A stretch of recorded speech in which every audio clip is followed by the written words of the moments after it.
So the test I'll have back on Wednesday, I'm pretty sure. I'm not, that's not a guarantee, but I'm pretty sure I'll have it back on Wednesday. It did? Wow. Okay. Yeah. All right, I got to take another look at that. All right, well, we are moving on to the next topic now, which is, yes, exactly, macroscopic deformations.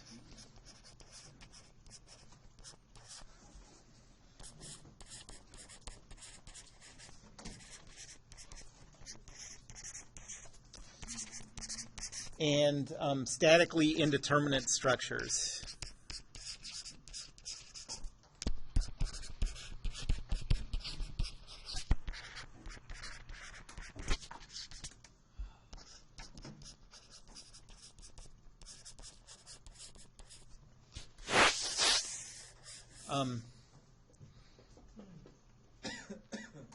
And so the kinds of questions that we're going to be asking with macroscopic deformations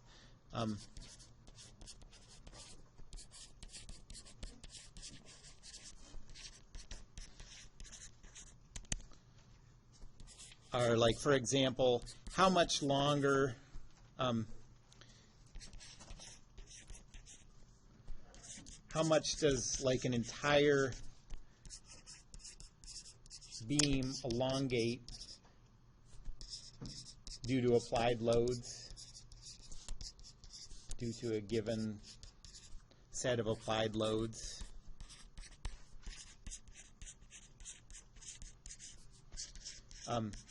We know that deformations have to be small. The strains have to be tiny, like something times 10 to the minus fifth or times 10 to the minus sixth. But if you have these small deformations and they're happening at every point along a 2-meter long member or something, you can still have a visually apparent change in length of a member when you get to the end due to these loads being applied. You can have a half a centimeter or something change in length. And same thing with along the other axes. If you apply a torque to a member, it doesn't produce a big shear stress or a big shear strain, but over the entire length of the member, you can have a visually obvious change in the angle of twist at the end. You know, the end of the beam could be noticeably twisted due to that torque. And the same thing with deflection of beams due to shear forces and bending moments. If you have a beam and you apply a force to the end, again, those strains are small. So point by point, the deformations are small, but if you integrate them over the whole thing, you can have the end of the beam drop down a noticeable amount. Okay, so those are the kind of things that we're going to be talking about with macroscopic deformations, and they're not hard calculations. And then statically indeterminate structures. This is something that has possibly bothered you in the past, but you were too much of a gentleman to mention it, or lady. Indeterminate. You never really liked it, but you didn't want to hurt my feelings. Except for that guy who finished your Yeah. At least he did it while I wasn't there. Can you imagine how disconcerting that would be if you done it right in front of my face? I mean, just knowing me and knowing Derek, I have to assume that it was someone who thought it was Derek's office.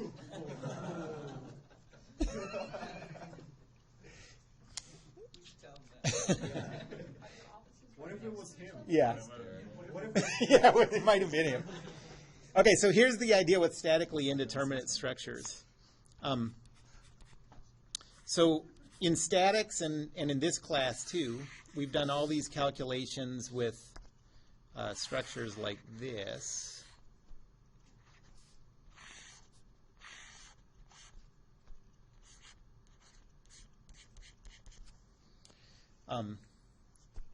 And say you have some force applied here.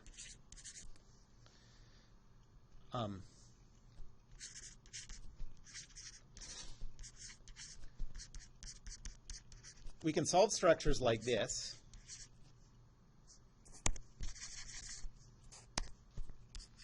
But so far,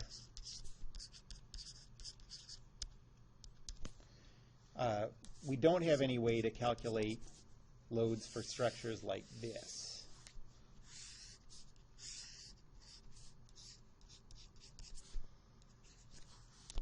So say everything's the same except instead of pin joints with the wall and the floor, you have fixed joints.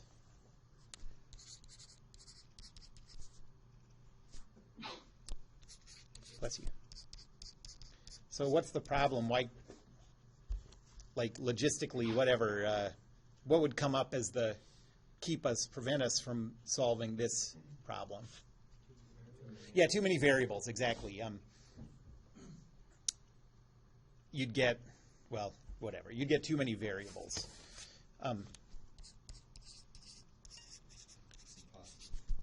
Yeah, so then the next question that you ask yourself is, well, is there something like physically indeterminate about that? For example, if you did this, would there be some kind of physical singularity, or would the internal and external loads be toggling between two values or some kind of weird thing?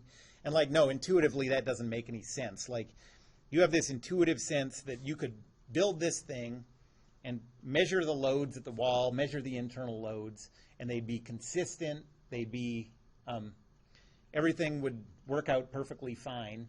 So it's like we should be able to calculate it. We just can't do it with the methods that we have so far.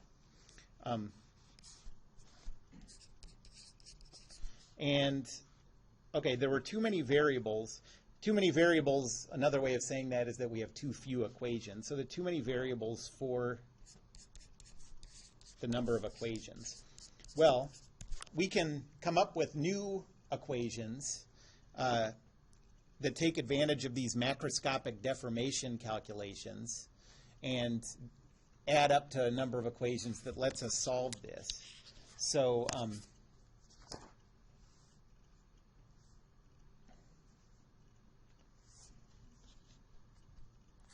we can solve indeterminate structures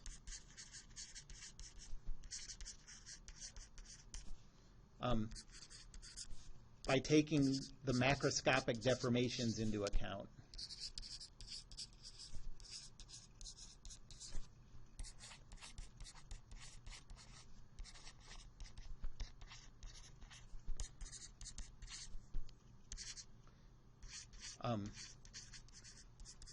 For example,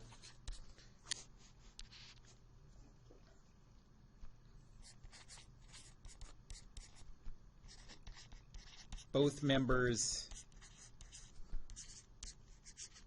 will change length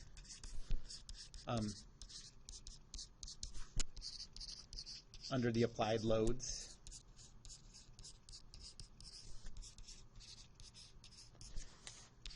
And even when they change lengths,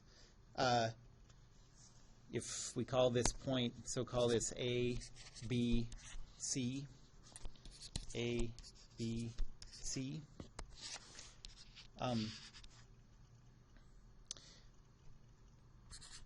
and the members will still have to meet at, the members will still have to agree about where that point B is, So if you take those deformations into account, you still have to be able to find this same point where the members join.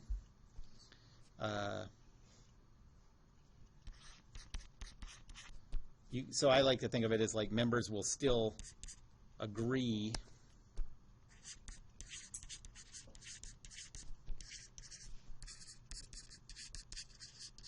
on where point B is.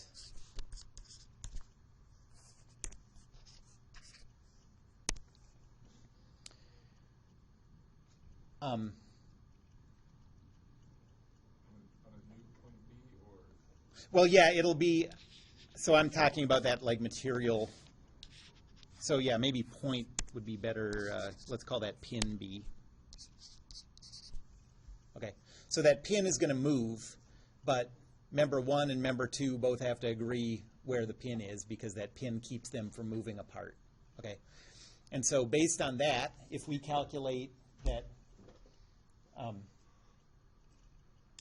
so the loads have to be such that member 1's deformation and member 2's deformation both end up with that pin B in the same spot. And that gives us new equations that we can add to our system, and then we can solve for these statically indeterminate structures. So statically indeterminate structures, you can think of this as like a definition.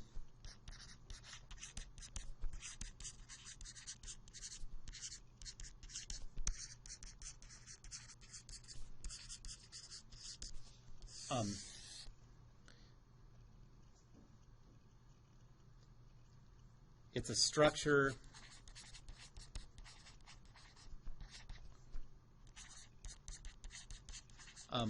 where the members' deformations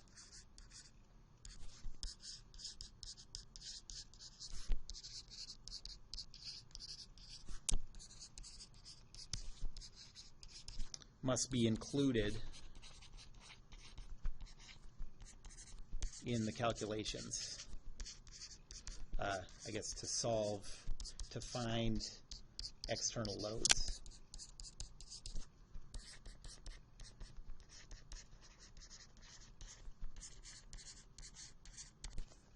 Okay, so by the methods of statics, you never have to know anything about deformations. If you have too many variables for the number of equations you have from statics, then you get the rest of your equations from deformation calculations. So the first thing we have to do, that'll be the last thing we get to, is statically indeterminate structures. The first thing we have to do is just figure out how to calculate these macroscopic deformations. So that's the first thing. Macroscopic deformations.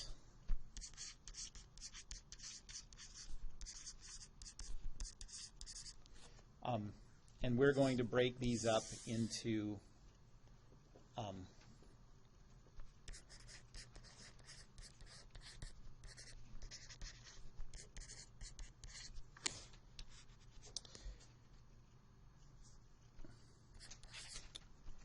first, elongation. And we're going to do this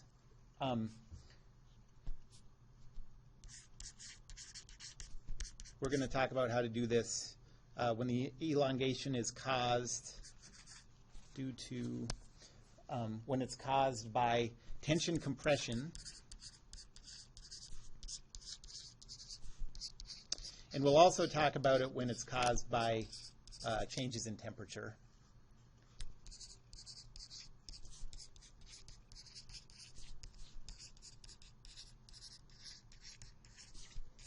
So just like you talked about in physics,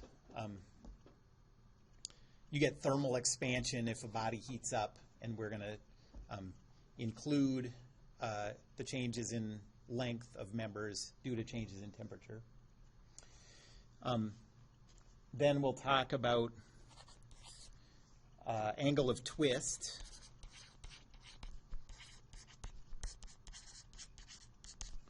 And that's due to torsion.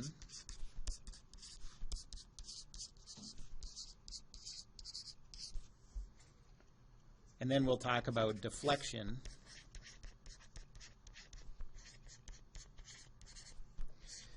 And that's due to shear force and bending moment.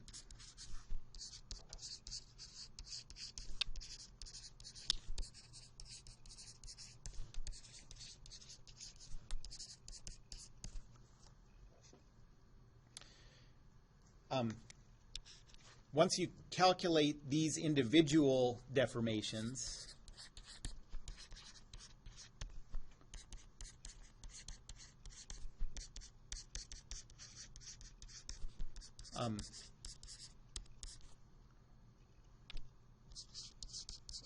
The total deformation is just going to be the sum of all of those.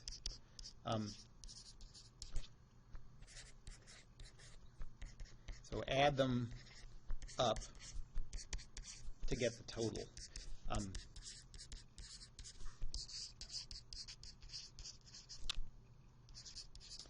That's not generally true.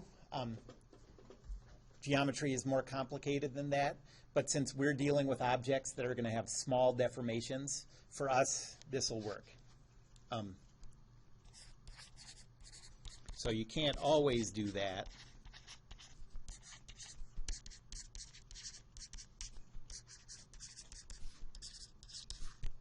But we can, because we're assuming small deformations.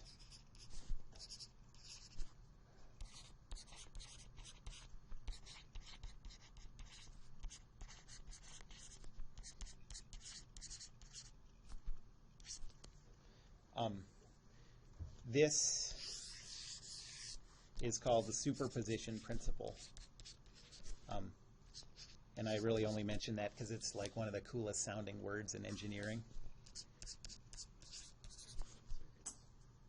Yeah. Yeah, right.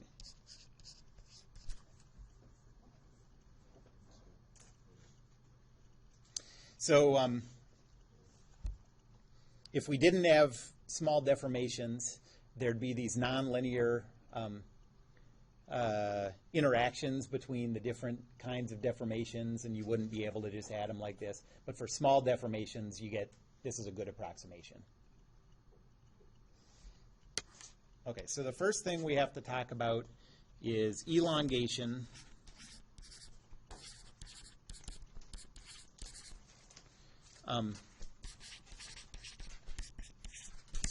Due to tension and compression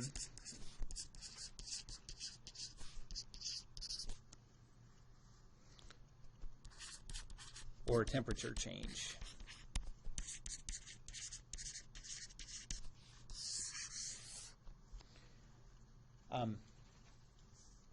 Okay, so let's say that we're dealing with, so the first thing we're going to do is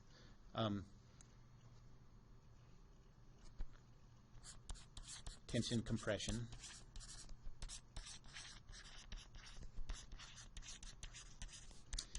And let's say we're dealing with a long bar.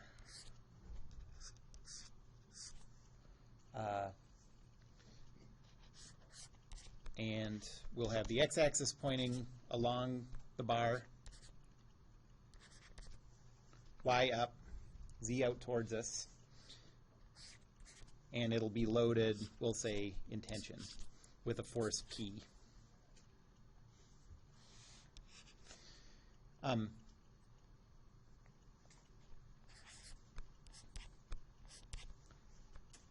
Then the XX stress is going to be equal to P over A,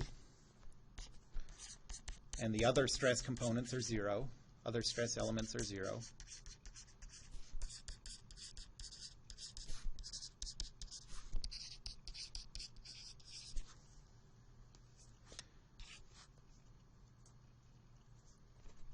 If you use the compliance matrix,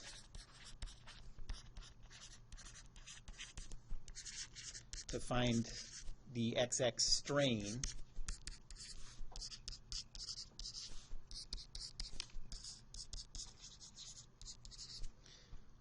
you get that epsilon XX is equal to 1 over E times sigma XX, and then plug in the formula for sigma XX, and you get that the strain is equal to P over EA.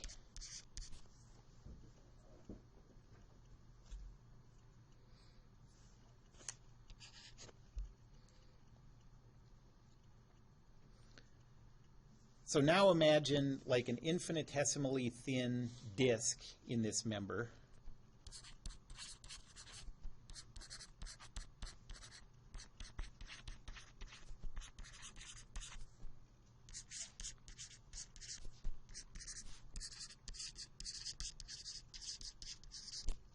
So here's the member, blown up a little bit, and here's the disk.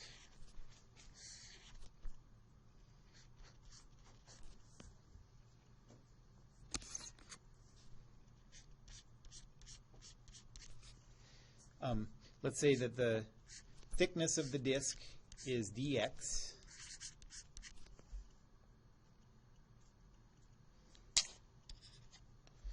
And we want to figure out how much the thickness of that disk changes due to these axial loads.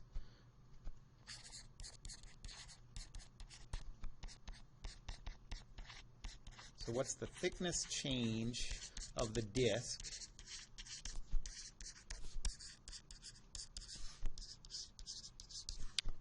due to the axial loads?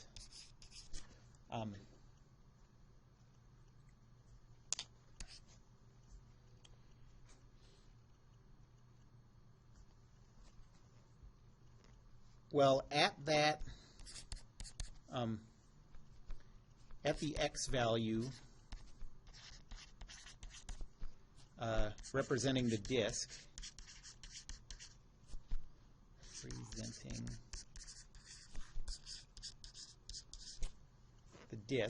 the internal tension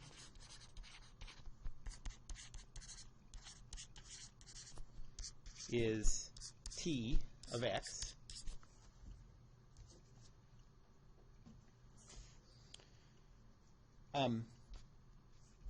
And so the change in thickness is going to be equal to, so that's du is equal to T, that's the internal tension, times the thickness dx over EA.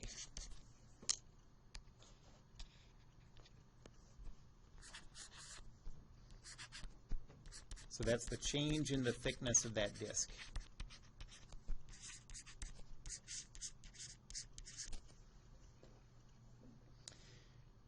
And so if you want the total elongation, you can just integrate du over the whole length.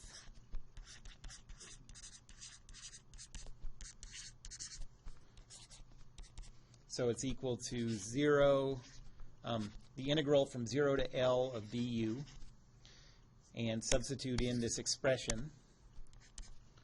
And you get the integral from 0 to L of T dx over, that should be dx, T dx over EA.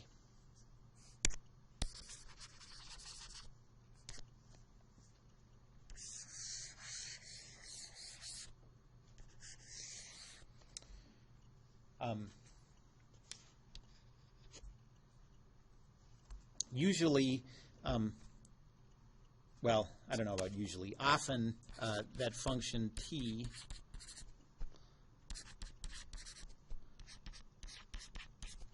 is constant or piecewise constant.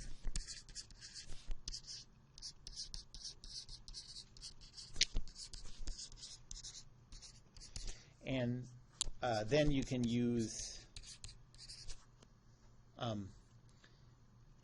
either U is equal to TL over EA,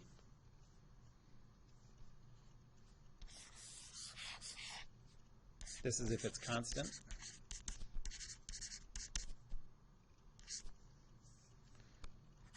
or if it's constant piece by piece, you can do it as a sum over all the pieces of TI, LI over EA.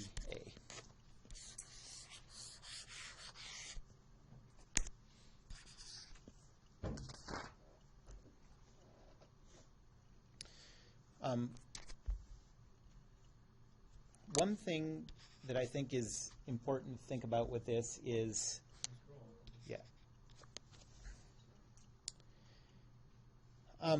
we have the issue of what's happening near the loads. You know, over and over again, we'll do these problems, and then we'll say, where do we trust the answers that we got? We don't trust anything too close to where the loads are applied, usually at the ends of the beam. So what's going on here? Like, can we trust these total macroscopic deformations if they're taking into account deformations, local deformations that are happening in these weird regions that we don't know about? You know what I mean? Like that's something important to consider. So the thing to notice about that is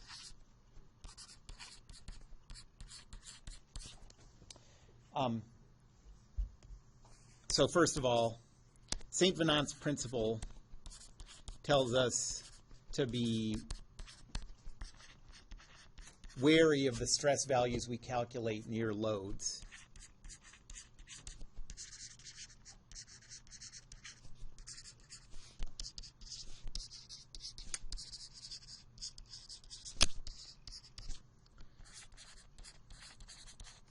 The calculated stress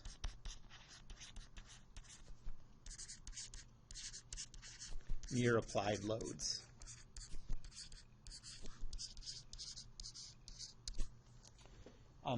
But as long as the loaded regions are small compared to the rest of the member,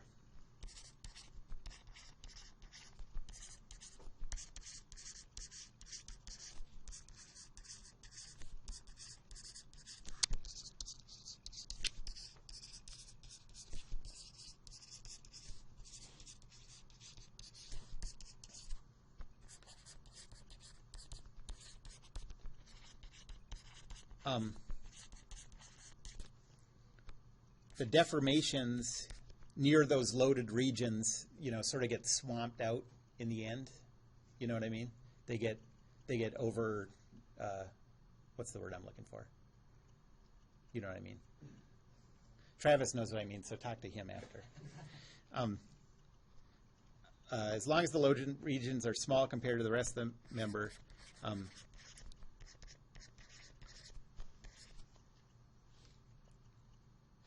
deformations near the loaded regions are overwhelmed.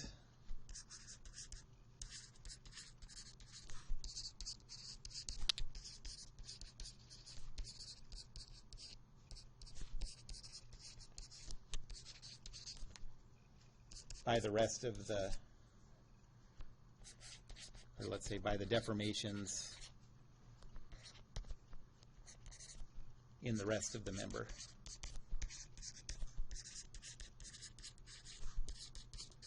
So don't worry about it.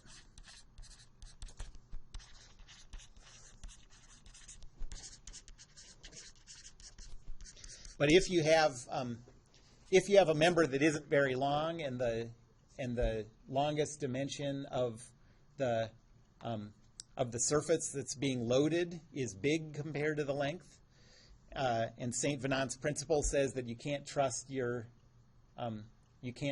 stress calculations for most of the length of the beam, then these aren't going to give you very good results. But we're not going to deal with beams like that very often.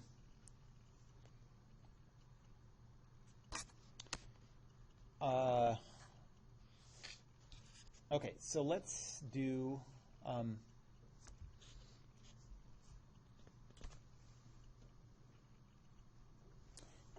okay, so let me say something else about this, and then we'll do a couple example problems.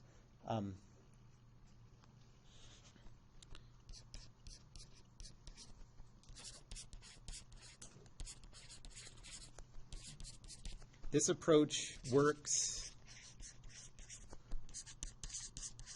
for non-prismatic beams.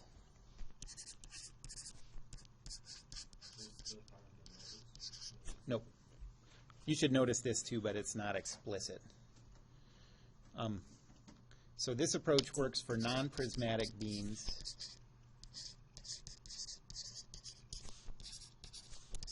as long as the cross-section is varying slowly.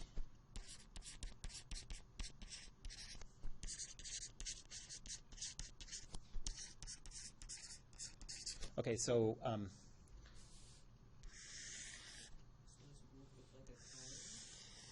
Yeah, right. So, and that's not varying very slowly. But yeah, so if you had a beam like this,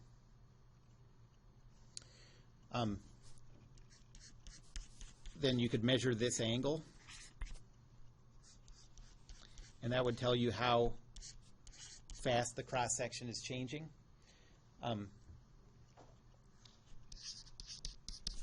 And you'll get good results for theta less than about 10 degrees.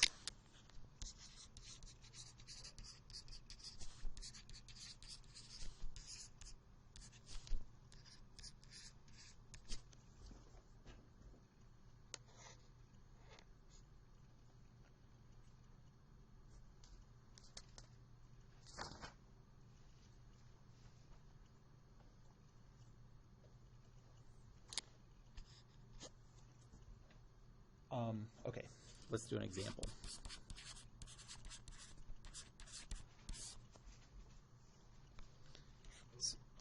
Question? Solving anywhere t is not constant. You have to like Yeah, actually integral. right. Yeah, we can do those. You know, just like where t is not constant. I guess those haven't come up really in our. So yeah, those would only come up if you had like a horizontal component of a distributed load, and that we haven't done any like that. So yes, we might, but not very many.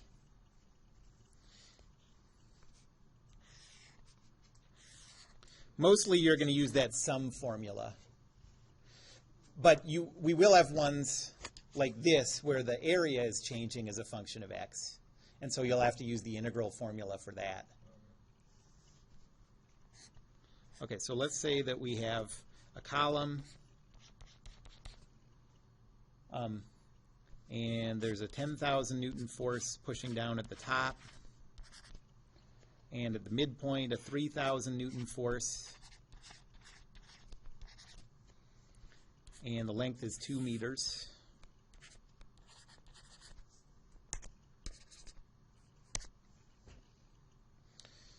Let's say the cross-sectional area is 0.01 meters squared. Let's say that the material is steel, so E is 200 times 10 to the 9th pascals, and the Poisson's ratio is 0.25. Those values can vary a bit depending on what kind of steel it is.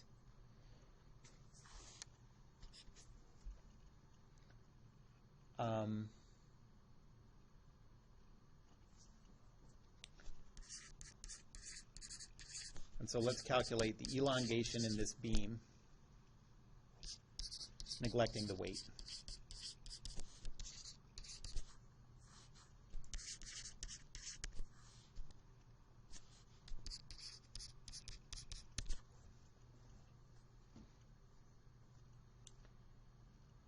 Okay, so the first thing we have to do is calculate the internal loads everywhere.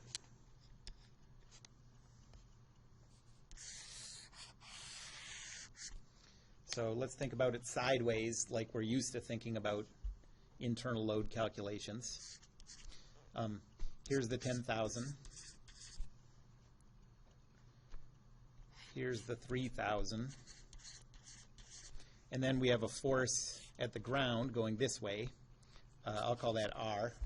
And there's nothing producing, in this problem, there's nothing producing shear forces or bending moments or torque or anything. So obviously this fixed joint would apply couples and a force vector, but this is the only non-zero value we're going to see. So first we have to figure out what R is. And Newton's second law, just looking horizontally, or in the x direction, says R plus 3,000 minus 10,000 is equal to 0, so R is equal to 7,000.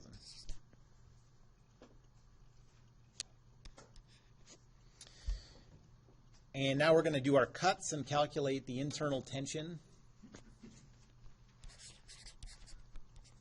So cut 1 is valid for x values from 0 to 1.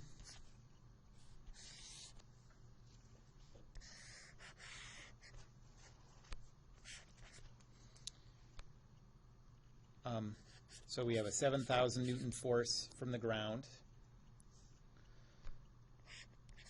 And then we have the internal tension. And bending moment and shear force and torque are all going to be equal to 0. I'm just leaving those off. So Newton's second law, x component, says 7,000 plus t is equal to 0. So t is equal to negative 7,000.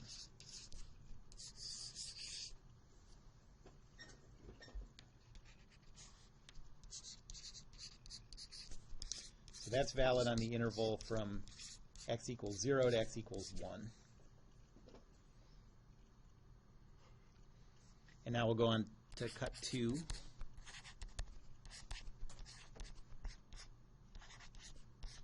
It's valid from 1 to 2. This one we have the 7,000. We have the 3,000 going this way. And the internal tension.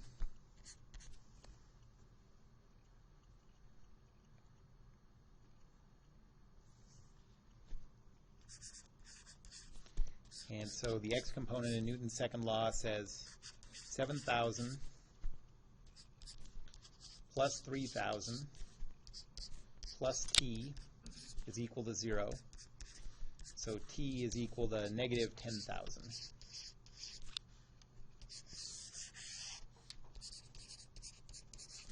And that's valid on the interval x between 1 and 2.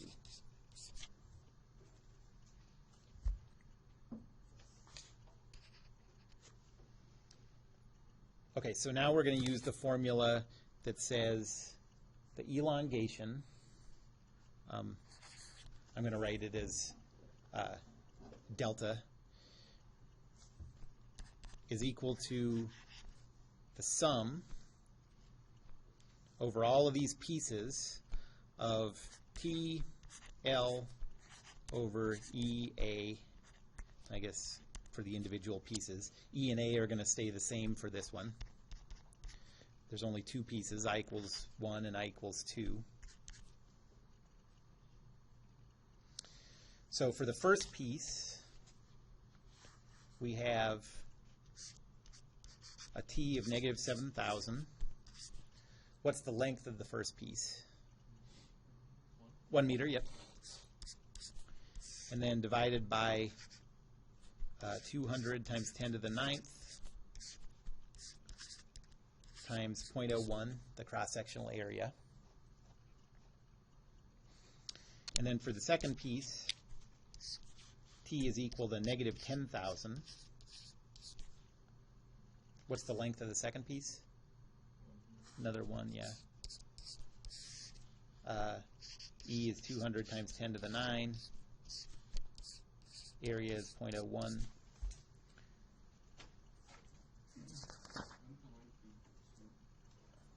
It's of the pieces, each individual piece.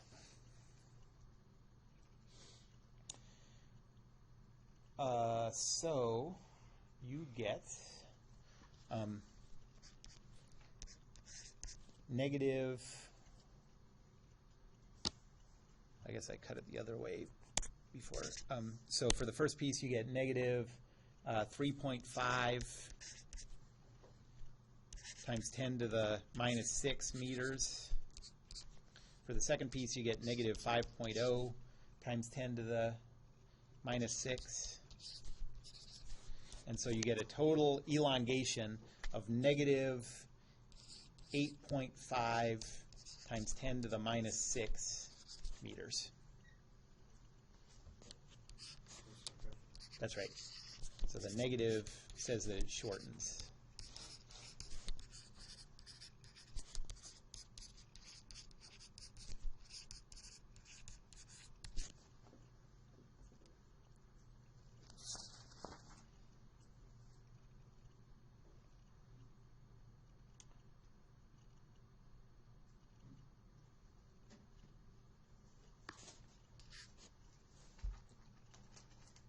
Any questions about that one?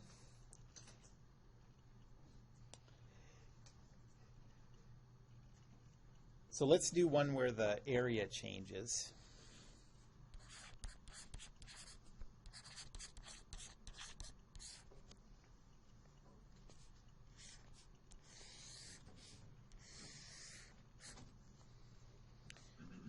Let's say there's a 20,000 Newton load pushing in on that side and 20,000 on this side. The length is 0.5 meter.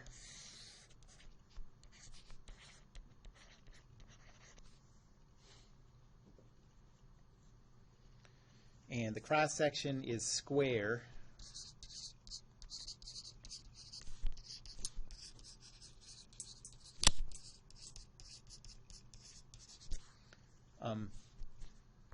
At the left end,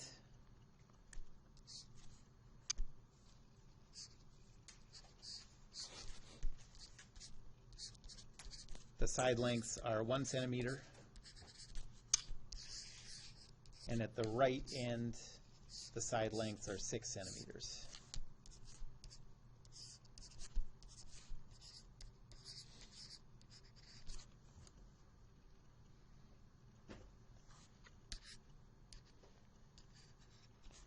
And we want to calculate the elongation.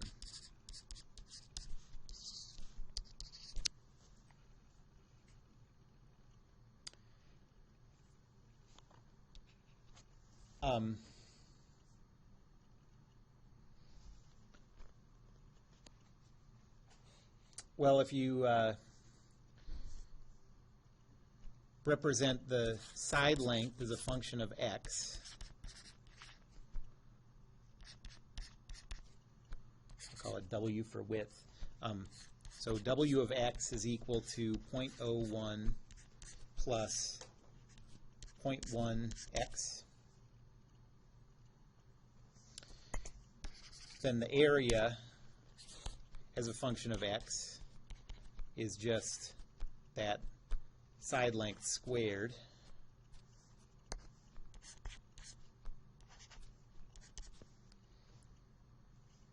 And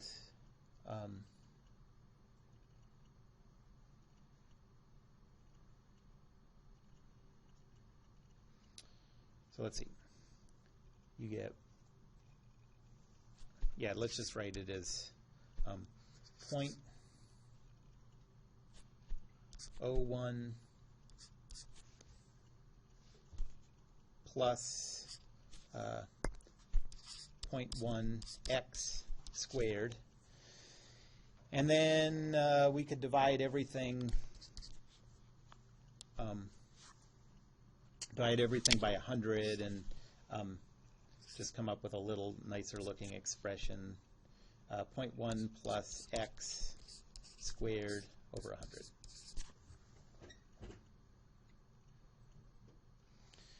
Okay, so how many cuts do we have to do for this? Just one cut. So cut 1 represents x values from 0 to 0.5.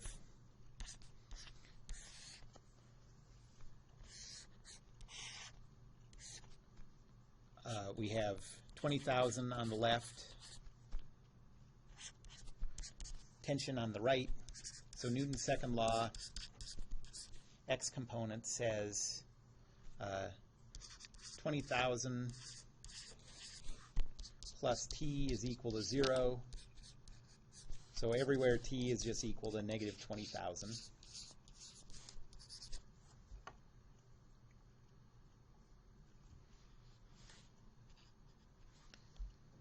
And now since the area is varying continuously, we have to use the integral formula.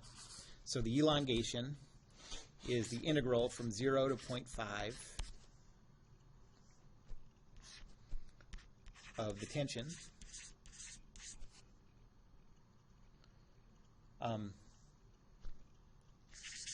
dx divided by E, and then A is 0.1 plus x, quantity squared, divided by 100.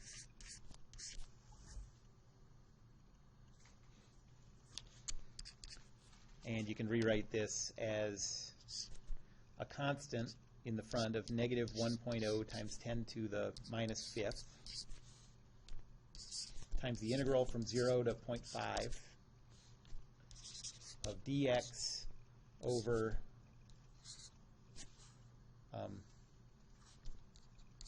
0.1 plus x quantity squared.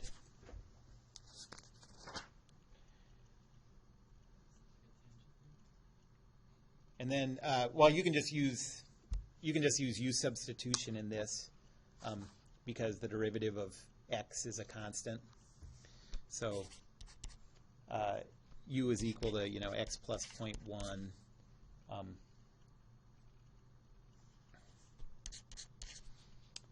And so you get the new integral negative 1 times 10 to the minus fifth times the integral, change the bounds, 0.1 to 0.6 of u to the minus 2 du.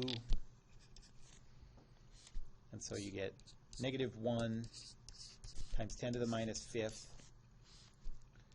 times negative u to the minus 1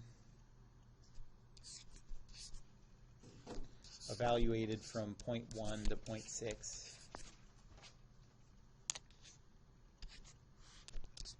Plug in and you get negative 8.3 repeating times 10 to the minus 5 meters.